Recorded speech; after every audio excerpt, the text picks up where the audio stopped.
چند لمحوں کے لیے ٹھہرے تھے تم جس پیڑ کے نیچے، چند لمحوں کے لیے ٹھہرے تھے تم جس پیڑ کے نیچے، سنا ہے آج تک اس پیڑ کا سایہ مہکتا ہے۔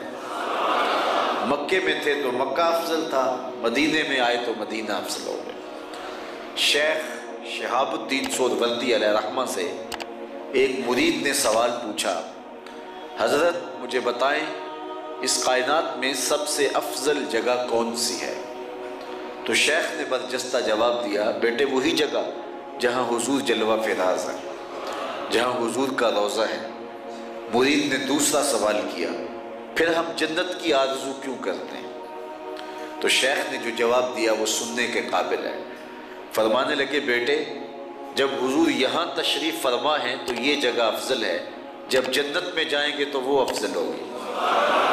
مکے میں ہیں تو مکہ افضل، مدینے میں ہیں تو مدینہ افضل، جنت میں ہیں تو جنت افضل۔ جدھر جدھر سے گزرتے جائیں گے مجد و شرف بھی پیچھے پیچھے رہے گا۔ ایک بار وہ جدھر سے گزرے ہیں نصیر، ایک بار وہ جدھر سے گزرے ہیں نصیر، بار بار ادھر سے بہار گزری ہے۔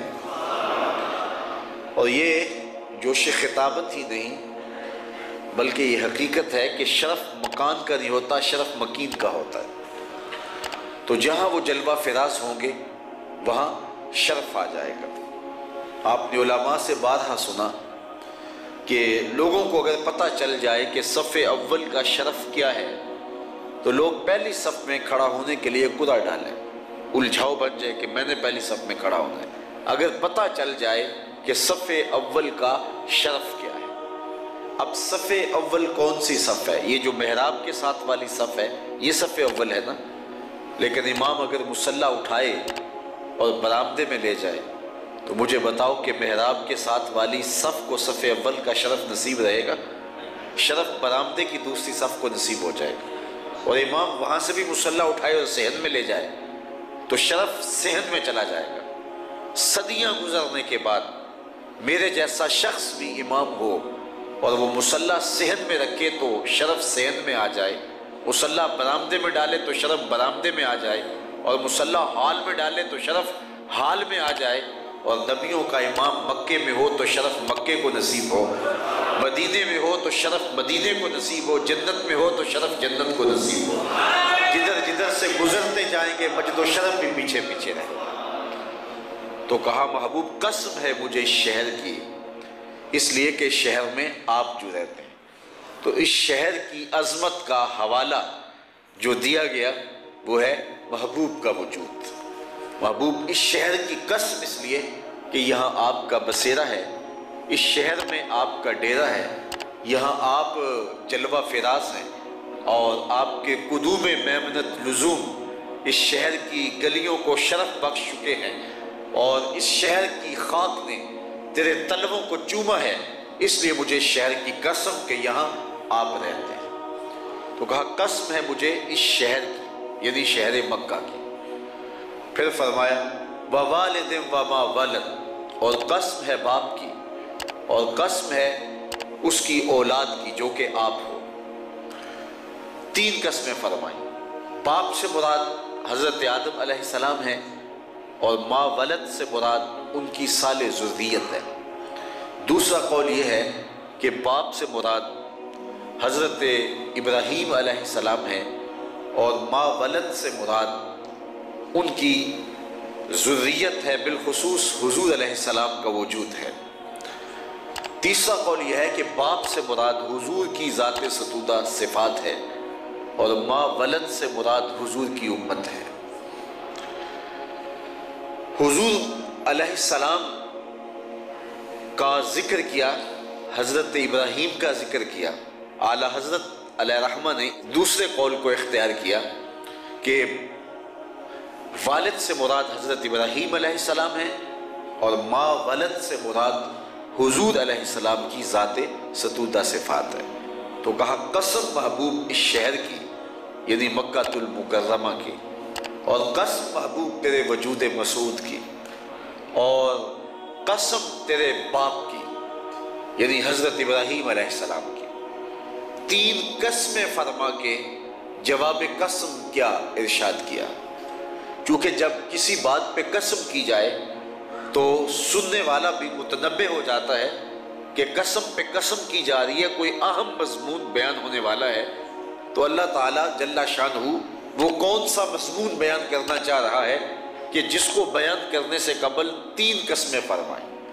قسم اس شہر خوش خصال کی، مکہ المکرمہ کی، قسم آپ کے جد امجد حضرت ابراہیم علیہ السلام کی، اور قسم ان کی اولاد کی جو کہ محبوب آپ ہو۔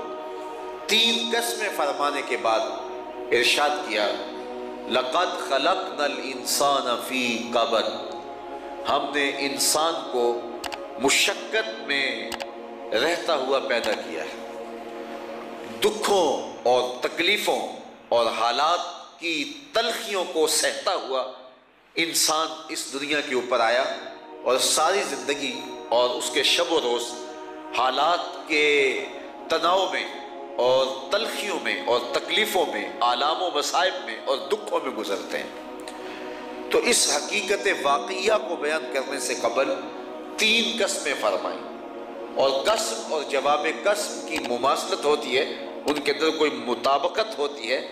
تو اللہ تعالیٰ نے شہر مکہ کی قسم کی، اللہ تعالیٰ نے محبوب علیہ السلام کے جد امجد حضرت ابراہیم علیہ السلام کی قسم کی، اللہ تعالیٰ جل شانہ نے محبوب کے وجود کی قسم کی، اور پھر انسان کی ان مشقتوں کا ذکر کیا، ان تکلیفوں، ان آلام و مصائب کا ذکر کیا جس میں رہتا ہوا حضرت انسان پیدا کیا گیا ہے، اور اس کی تخلیق ہوئی، اور وہ دکھوں اور تکلیفوں، آلام و مصائب جھیلتا ہوا اس دنیا کے اوپر آیا، اور اس کی زندگی کے جو شب و روز اس دنیا پہ گزریں گے وہ بھی حالات کی تلخیوں کا مقابلہ کرتے ہوئے ہی بسر ہوں گے۔